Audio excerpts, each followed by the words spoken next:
Okay, hello, welcome to my channel. This is nerve-wracking. It's not easy, but I've always wanted to have a YouTube channel and make YouTube videos, so with a push of some of my closest friends, I just thought, you know what, why not, let's just do it. I'm doing it for me, and if it works, it works. If it doesn't, at least I know that I tried. So I thought what I would do first is a Q&A, get to know me kind of video. So my name is Chelsea, I'm 26 years old, my birthday is in August, which makes me a Leo. I currently work as, no, I don't want to do my job. I work full-time, but my, obviously, biggest hobby is reading and book. I thought I would go through some of my favourite things aside from reading, and then we can get into some of the more readery questions. So if you were to ask me my top 5 favourite musicians, I think I would have to say Taylor Swift, Harry Styles, Dolly Parton,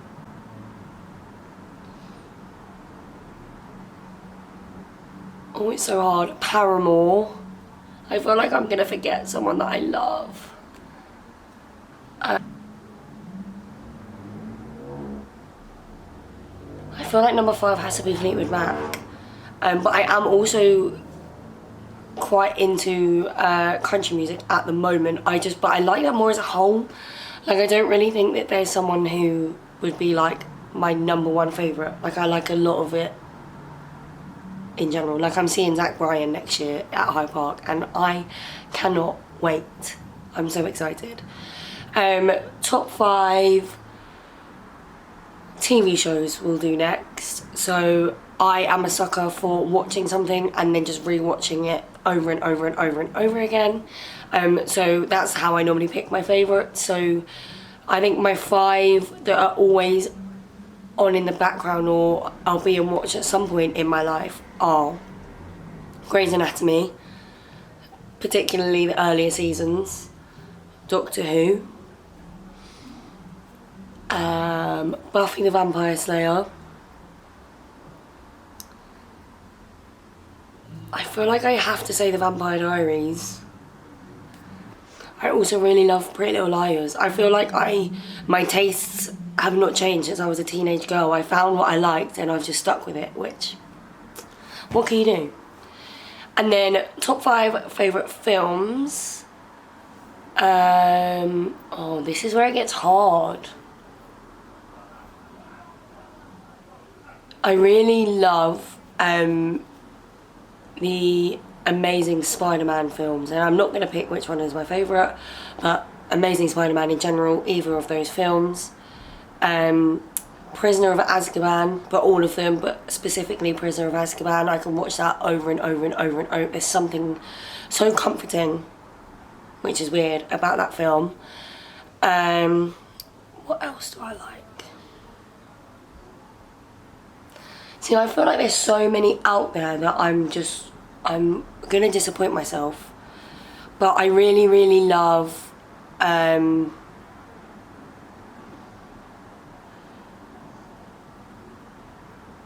it's so hard. Oh, I love Little Women. I love Little Women.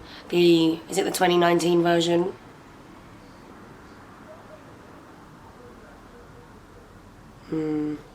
I think Cars or Ratatouille, I can't choose between them. Either of them are on repeat. And then number 5, what is like a good film that I just love to watch? Oh, About Time. About Time. If you have not watched that film, you have to watch it. I will cry to that film for the rest of my life. It is the most special thing that these eyes have ever witnessed. I haven't already guessed, I'm from the UK. I live in London, in England. Well, like outside of London, Greater London. Might be quite obvious from the accent, but obviously I don't know because to every person. They just don't think that they have an accent. I do like genres slash tropes because I feel like it gets quite like finicky, is that the word? Anything with romance in it, I am there. Like, I love romance. I will be a romance girly until I die. That being said, I don't mind if in, say, like my fantasy books, all I'm getting are crumbs. Like, it doesn't have to be the forefront of the book. I need there to be something, but it can be crumbs. So I really love like a who done this to you fantasy sort of thing, but like an actual like who did this to you, I am actually going to kill them. I don't want you to just ask who did it and then be like, but that wasn't very nice of them. I really love, I've gotten really big into sports romance this year. I like a political fantasy. I really love, also this year I've really gotten into like a second chance romance, but only if the reason that they didn't work out was like a valid reason, and with time and communication they can work it out. I don't want any second chance romances if he has done something wrong, because I'm not for that. Like if he's annoying and then he's come back and she's giving him another chance, no thank you. But if it is a valid reason, like I love Happy Place by Emily Henry. Like that was just the perfect level of second chance. I love that. I love second chance of like people finding themselves together again. No, I love Cassandra Clare, Actor, Fourth Wing, Powerless.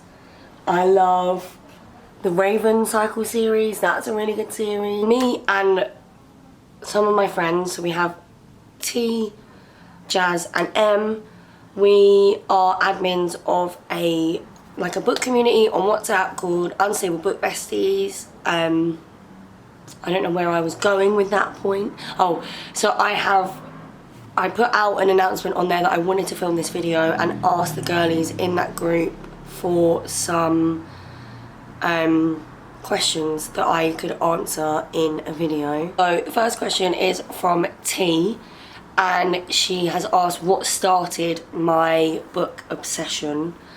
Now, this is like a hard one for me because I feel like a lot of people have this like similar like journey with reading. Like I can't ever remember not being a reader and not loving reading. Like I was very lucky that was a big thing, that my mum brought us up in a house where books were always there, like every night at night, even like up until I could read independently, or even then, you know, like in that transitional period, there would be an offer of a bedtime story, and literally 9 times out of 10 every night we'd go to bed with a story. So I remember like the books growing up, like you had The Snowman's Christmas, you had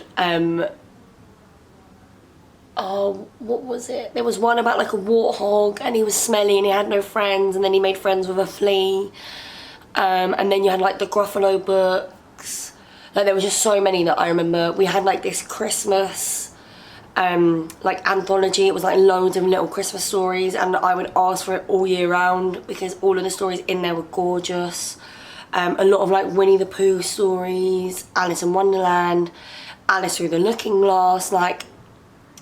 So I had that like from birth basically, and then growing up, it was something I stuck with. It was like I got bit by this bug and I loved it. So I remember like throughout like primary school we would have like the book fairs, and I remember my mum would always let me have a book from there. Like that was always like my treat, would be like, you know, we'll go to the book fair, we'll get you a book. And I remember picking up the Story of Tracy Beaker by Jacqueline Wilson and becoming obsessed with that. I'm really sad I don't own that original copy anymore, but also, so This is my copy from childhood of Alice's Adventures in Wonderland and Through the Looking Glass. And then with my obsession with Jacqueline, and I'm honestly heartbroken. I went through a phase where I just had too much stuff in my room, and I for some reason got rid of a load of my childhood books, and I wish now that I just hadn't. Like even like, like One Direction like picture books, I just got rid of them all, and I don't know why. And I think that's why now I'm so bad at unhauling, because I don't ever want to feel that feeling ever again. But I did keep one from my childhood that I was obsessed with, which is Kiss by Jacqueline Wilson. This story broke my heart.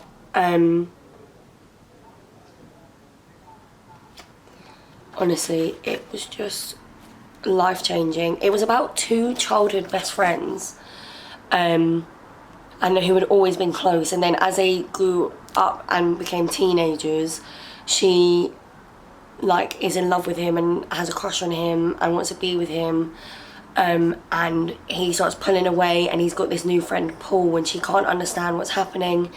And then one day she kisses him, and that's when it comes out that he is actually gay.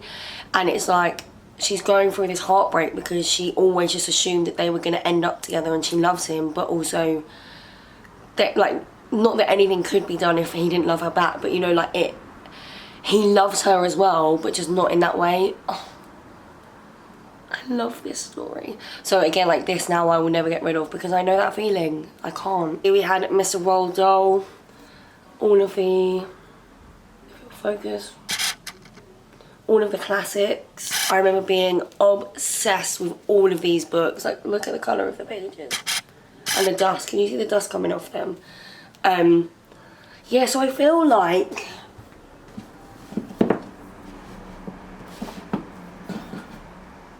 I look at these bookends that I still have. So I just feel like it's always been there. And then I remember being in love with Narnia. We read that in our primary school English, and we got taken to the cinema to watch it as well. So I feel like it's just always been there. And then becoming a teenager, you had like Twilight. Harry Potter was big in my childhood. You had Twilight, Hunger Games. So I feel like when that became big, that's when it I locked in. I think this year is the first year that I've made a conscious effort to stick with it. Like, I've always been a reader, and obviously when I go on holiday I'll make sure that I have a book to read. I could go months without reading, and then at the start of this year if I'm not reading, I'm watching BookTube, or I was on BookTok, or looking at it on Instagram. So I thought, why don't I just make a conscious effort this year to really stick with it and just carry on reading. I feel like I would read a book and finish it and then be like, oh well, I'll leave it for a little while now. But why? I shouldn't have to. This is my hobby. So that I stuck with it then. And I have sort of answered her second question, which is what keeps you coming back to reading. And I feel like everyone just feels the same. I love the escapism that comes with reading, and I love that really you can find a book about anything that can fit any situation, and I really enjoy that. I also love the sense of community that comes with reading, especially this year now with our Unstable Book Besties, finding other like-minded people to talk to about books, and not just finishing a book and sitting at home alone and having no one to talk to. I love the sense of community, and I love having people read books and then be like, I thought of you when I read this, you're gonna love this. I love that, and that makes me want to read more and read different things, so then I can be to my friends, you will love this, I found this for you. So I think that's what keeps me coming back to reading. I also think you get to a point where this is an investment. Yeah, I can't stop now. This is me for life. For life, baby. Courtney asked, who was the first book boyfriend that you fell in love with, and top 5 book boyfriends? I think for me that book boyfriends weren't actually really a thing until I read Twilight, I think. My memory is awful. But I remember reading Twilight and I wanted Edward on a different level, like spiritually, physically, mentally, emotionally. That man was the love of my life, actually. So I think he definitely started the spark of book boyfriends, and I feel like he'll always remain my number one. But if we took him out of the equation and did just some more recent book boyfriends, my top 5, just off the top of my head now, as we're thinking about it, Rhysand is always going to be number 1. Who is from Play Along? Is it Kai Rhodes? Is it Kai? No. Maybe. The one from Play Along by Liz Tomford. I mean, if I can't remember his name, is he my book boyfriend? But he is. I love that book. I'm just bad with names. We also have Sam Keel from Gods and Monsters series. Grimm from the Lightlark series. And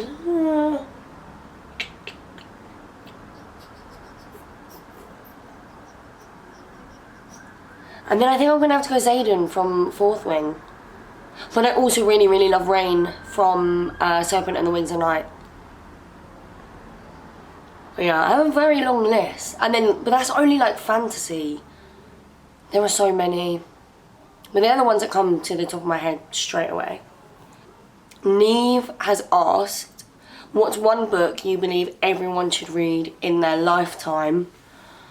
I feel like that's so hard because everyone obviously has different opinions on books, and it's so like it's hard because I don't think that there will ever be like one universal book where everyone will love. I do say when I have someone that's like just starting out like in a book journey or whatever, I do stand by. I think that most people should at least try ACOTAR, because if you love it, it is going to change your life and you're going to love it. And I feel like you shouldn't risk not trying it, because the outcome, if you love it, is so worth the risk of reading it and not liking it. Am I making sense? So I think a lot of people should give ACOTAR a try, and I feel like ACOTAR is a brilliant segue into the world of like romantasy. Ruth has asked, if you had to read the same book over and over again, which would it be? That is hard. No, because I'm very indecisive and I can't pick one book, I will pick one series. And one series I think that I will be able to reread forever and eat it up every single time is The Hunger Games by Suzanne Collins. Like that, like the trilogy just holds up.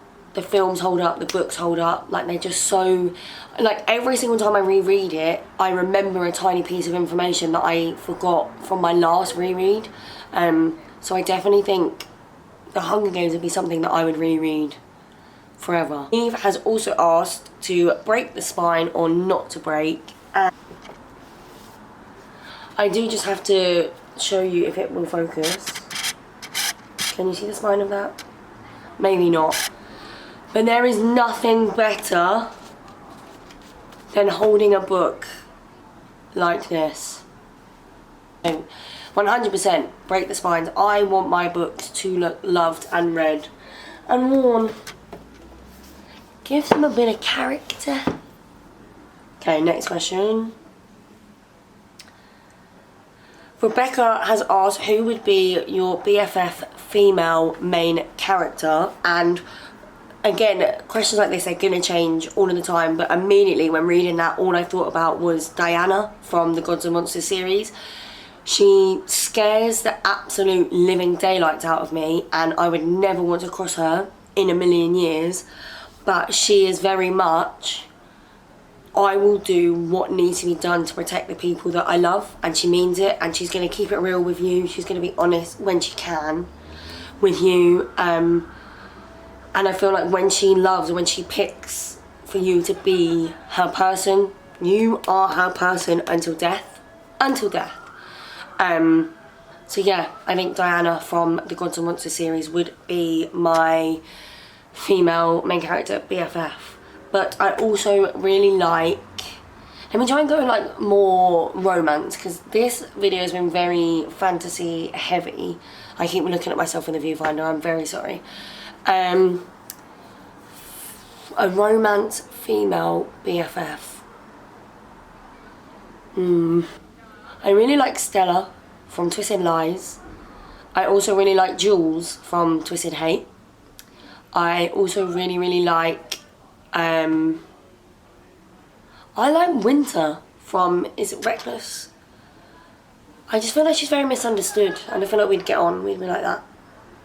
So, Heather has asked, if you could have any book turned into a film, what would it be and who would you cast? This is so stressful. I don't know how I feel anymore about books being made into films. Like, I genuinely think that the Hunger Games films are the best book to screen adaptations that there are. Like, the best. Like, I unapologetically also love the Twilight films, but I think if I was to put like my critical thinking cap on, the Hunger Games is like on par, and I don't know if I've loved anything since then, so I don't know. Like, I don't think I would be in a rush to make ACOTAR a film, because I feel like I'm just going to be disappointed and let down. But I'm really interested to see Emily Henry's books be made into films or TV shows. The first one is it Book Lovers or is it People We Meet on Vacation? Anyway, they're the two that I haven't read yet. The one that has been cast as Tom Blythe. So I need to read them to see how I feel about that. The only thing is now is he is who I'm going to picture for the main character, because it's already been put in my head. But I really like Funny Story about Emily Henry, and I feel like Dylan O'Brien would do a really good job as Miles. I feel like he's funny, he's cute, he's got like, he could have like, you know, like when he's in a beanie, he could have like the stoner vibe going on. So I'm excited to see that, but should focus on original movies. How about that? And then I think this is my final question, which is from Shema. And she said, if you could teleport to one of your fictional worlds, which one would you want to go to and why? Number one, it would not be a romantasy world, because I would not last 5 minutes. I think we did this in the group the other day, and I think the only one that I would actually pick would be Harry Potter universe. I want to be a wizard. I want to do spells. I mean, at my big age, I would have to be a teacher, or I can imagine myself being a teacher there, like the Professor Trelawney. I feel like I give off those kind of vibes. So if I was to pick any fictional world, yeah, it would be Harry Potter, Hogwarts. I have mentioned a few times in here of our book community called Unstable Book Besties. I will have a link to join that in the description of every one of my videos that I upload. We do a book club every month where we have 1 or 2 book choices which we read together, and when we can we try and get on a call to talk about them, but we have got a separate group and book clubs on Fable. I'll also link the book clubs on Fable if that's more your speed, if you don't want to be in the community. It is 18 plus for our book community, just because we don't want to have to police what people are talking about. We love a smutty book. Yeah, if you made it this far, thank you. I'm sorry if I was really awkward. I'm just hoping that the more I do this, the better I'll get at it. I am looking to get a mic because I have no idea what the sound quality is going to be like on this video. If you have any video ideas for me, let me know. I'm hoping to have a few videos ready to go in the back catalogue, so that I can upload regularly. So subscribe if you want to see more bookish videos, and I'll see you next time.